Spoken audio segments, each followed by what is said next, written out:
El periodismo de investigación está sometido a diversas presiones en México, lo que ha llevado a que en varias regiones del país predominen falta de libertad de expresión, censura y autocensura, lo que se traduce en un periodismo sin profundidad y con dosis escasas de investigación. Actualmente, hay 9 estados con un periodismo de estas características debido a las acciones violentas del crimen organizado y las propias autoridades.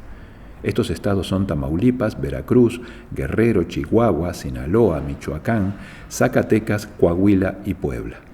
Organizaciones internacionales como Reporteros Sin Fronteras o Artículo 19 designan a estos estados como zonas de silencio. Y no es para menos. En los últimos años, casi 200 periodistas fueron asesinados en México, 18 de los cuales entre 2016 y 2017. Además, el año pasado, 500 periodistas sufrieron algún tipo de agresión y es el país más peligroso de América Latina para ejercer esa profesión. Existe una comisión de protección creada por el gobierno federal a instancias de la Corte Interamericana y actualmente 600 periodistas están protegidos con mecanismos tales como atención psicológica, botones de pánico, escoltas y reubicación en otras ciudades. En este contexto, la posibilidad de la violencia, ya no la violencia explícita, sino aquella que es latente, también actúa en tanto mecanismo de respaldo sobre formas sutiles de censurar y manipular la información. ¿Cómo se manifiestan esas formas de condicionamientos más sutiles, casi inasequibles y a escondiditas?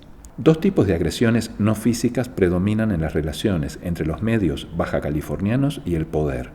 Son las denominadas relaciones de cortesía y los contratos clientelares. Para saber más sobre el tema, hablamos con la doctora Diana Merchant, profesora de la Universidad Autónoma de Baja California, y esto nos dijo. Las relaciones de cortesía son un tema que abordé durante la tesis de doctorado que hice para Ciesas Occidente.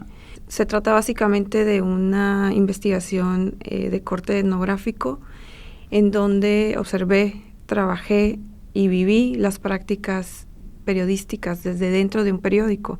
¿Esto qué me permitió ver? Pues me permitió ver, estudiar las relaciones de poder, ¿no? Y entender a las relaciones de cortesía como un tipo de relaciones de poder que van de la mano con otro tipo de contratos que están encaminados o que están construidos por los actores del campo periodístico para un fin muy específico, que es censurar o manipular la información.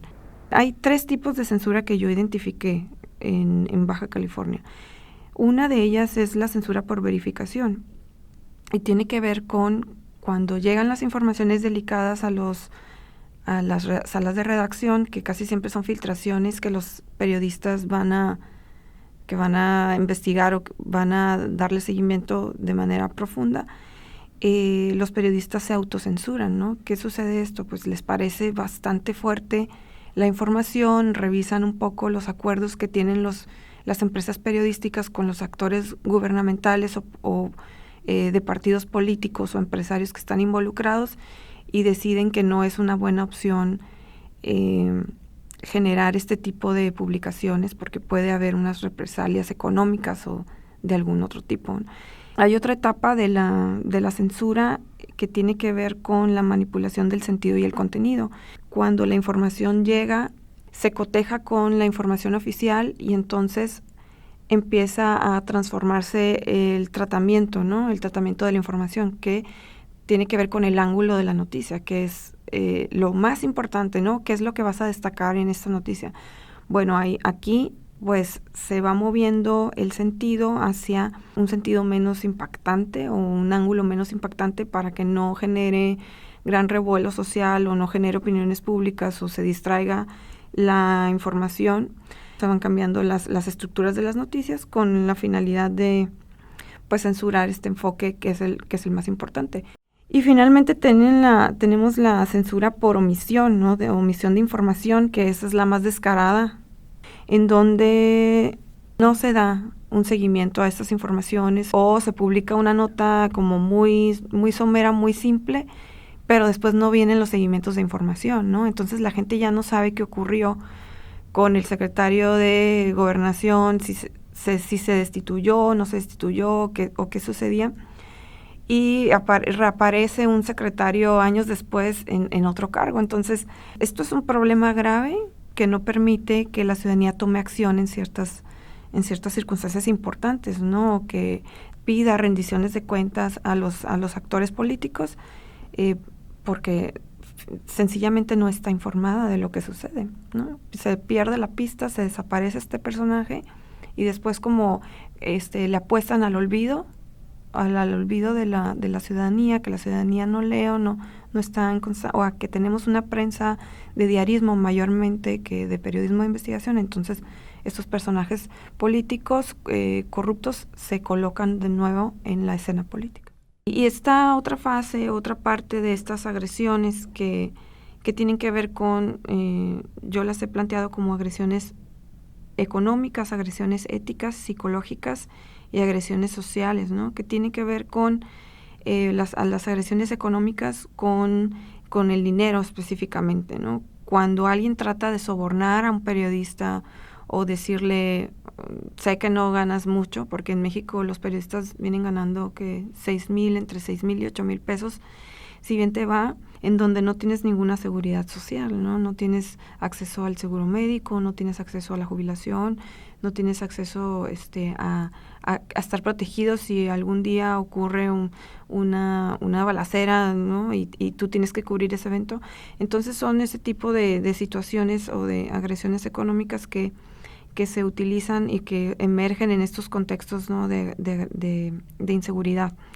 Y las agresiones éticas, psicológicas, que tienen que ver con el rechazo, los bloqueos de información, las exclusiones de periodistas críticos, de los centros de las oficinas de comunicación social o del envío de información, o atajarlos para que no entrevisten o no accedan a cierto político o empresario al que quieren entrevistar. Y también tenemos otro tipo de por ejemplo, las discriminaciones, difamaciones. Ha habido casos de periodistas que los remueven de sus puestos o que se enfrentan a campañas negras de desacreditación en donde los difaman o publican en pasquines, que son estos periódicos que no tienen ningún valor periodístico, pero que reciben dinero de los gobiernos y que se dedican nada más a hacer campañas negras, ¿no?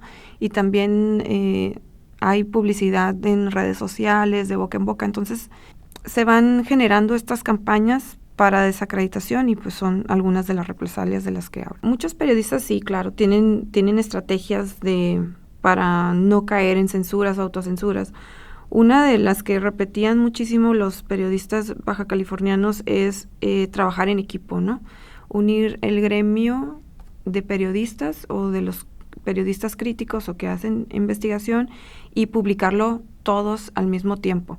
Y así se ejerce una presión fuerte, el impacto es el mismo día, la gente empieza a hablar del tema el mismo día y esa pues es una estrategia que la han utilizado con varias, ¿no? Por ejemplo, este caso del exsecretario de gobierno sucedió.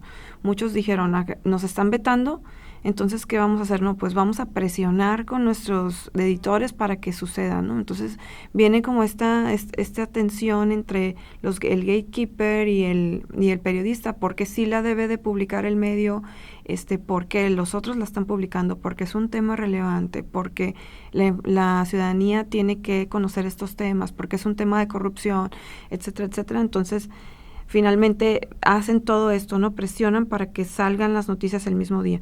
Los que sí no pueden publicarlo, esta es otra estrategia, la publican en otros medios, ¿no? Por ejemplo, hay muchos periodistas que trabajan en medios que generalmente hacen diarismo, pero hay otros medios, como por ejemplo, tenemos acá un medio que se llama Semanario Z, que es distinguido a nivel nacional porque realiza periodismo de investigación desde los 80. Y muchas de las informaciones o investigaciones que no caben en estos periódicos de diarismo las mandan a este semanario, y las publican ahí, ¿no? Ahí tienen un espacio y tienen una voz. ¿Cuál otra estrategia encontré? Los blogs, ¿no? Utilizar todas las alternativas de redes sociales, de toda la tecnología. Tener sus portales, abrir sus portales de internet, generar la base de seguidores, publicarla en sus redes sociales. Esa también es una estrategia que han utilizado muchos de los periodistas, ¿no? tomar estas herramientas que son gratuitas y que tienen un alcance, digamos, mundial en muchos sentidos. Claro que son periodistas que tienen seguidores, que tienen credibilidad, si no, pues esto no funcionaría. Lo que sí pensamos que va a suceder es que van a desaparecer muchísimos medios que realizan periodismo de diario, porque se van a recortar los presupuestos de publicidad. Y ya lo anunció el nuevo presidente, el presidente electo. ¿Qué está pasando? Pues que van a desaparecer muchos que a lo mejor no valen la pena que estén en la escena, en el campo periodístico, porque hay muchos que en realidad no aportan este periodismo crítico, o esta información que necesita la ciudadanía, ¿no?